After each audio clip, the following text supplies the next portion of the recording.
ఉప ముఖ్యమంత్రి కొట్టు సత్యనారాయణ మాట్లాడుతూ ఈ నెల వృద్ధులు బ్యాంకుల వద్ద మండు టెండలో క్యూలు కడుతున్న పరిస్థితి చూస్తున్నాం. వారిపై చంద్రబాబుకు ఇంత కక్ష ఎందుకు అర్థం కావటం లేదు.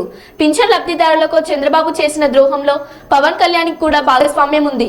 ఈ దుర్మార్గుల ఆట మే 13వ తేదీ వరకే కనిపిస్తుంది.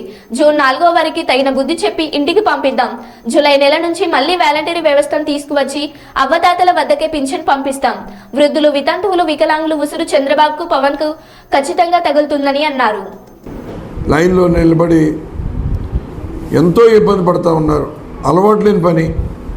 అక్కడికి వెళ్ళిన తర్వాత ఎలా తీసుకోవాలో ఏంటో కూడా తెలియని పరిస్థితి. ఈ రకంగా తెలుగుదేశం, జనసేన కలిసి పెద్ద కుట్ర చేస్తూ మరి ఈ వృద్ధుల్ని, వికలాంగుల్ని, అలాగే వితంతువుల్ని వాళ్ళు ఏం పాపం చేశారని వాళ్ళు కక్ష తెచ్చుకుంటున్నారో నాకు అర్థం కావట్లేదు. నిజంగా చంద్రబాబు నాయుడు దుర్మార్గుడు. చంద్రబాబు నాయుడు ఇంటూ పవన్ కళ్యాణ్ కూడా దీంట్లో భాగం పంచుకుని చంద్రబాబు నాయుడు చేసిన ద్రోహానికి నాకు వాటా ఉందని పవన్ కళ్యాణ్ చెప్పినట్టుగా ఉంది. ఇది చాలా దుర్మార్గమైన చర్య. వృద్ధులు ఇంత మండు టెండలో మరి అక్కడ బ్యాంకుకి వెళ్ళాలన్నా, సచివాలయానికి వెళ్ళాలన్నా మరి ఎంత ఇబ్బందికరమైన పరిస్థితి అన్నది వాళ్ళకి అర్థం కావట్లేదు.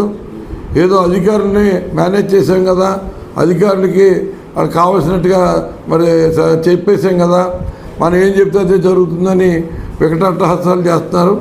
ఈ దుర్మార్గులు ఆట మరి మే 13వ తారీఖు వరకు మరి జరుగుతుంది. మే 13 తర్వాత ఒకసారి ఓట్లు అయిపోయిన తర్వాత వీళ్ళన్నీ కూడా మరి జూన్ 4వ తారీఖున వీళ్ళకి చాటితనం అవుతుంది. అప్పటి వరకు మనం ఓపిక పట్టాలి. ఎందుకంటే మళ్ళీ జూన్ నెల కూడా మళ్ళీ ఇదే విధంగా ఇబ్బందులు పడే పరిస్థితి తీసుకొస్తారు.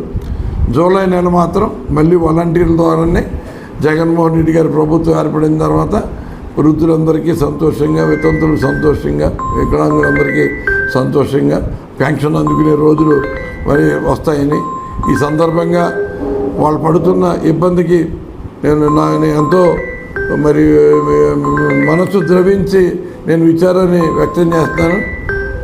మరి ఆ పెద్దల ఉసురు, ఆ వయసు మీరిన పెద్దల ఉసురు, ఆ వితంతుల ఉసురు, ఆ వారి అంగవైకల్యంతో బాధపడుతున్న మరి సోదరుల ఉసురు ఈ చంద్రబాబు నాయుడికి, పవన్ కళ్యాణ్కి తప్పనిసరిగా తగులుద్దని ఈ సందర్భంగా తెలియజేస్తాను.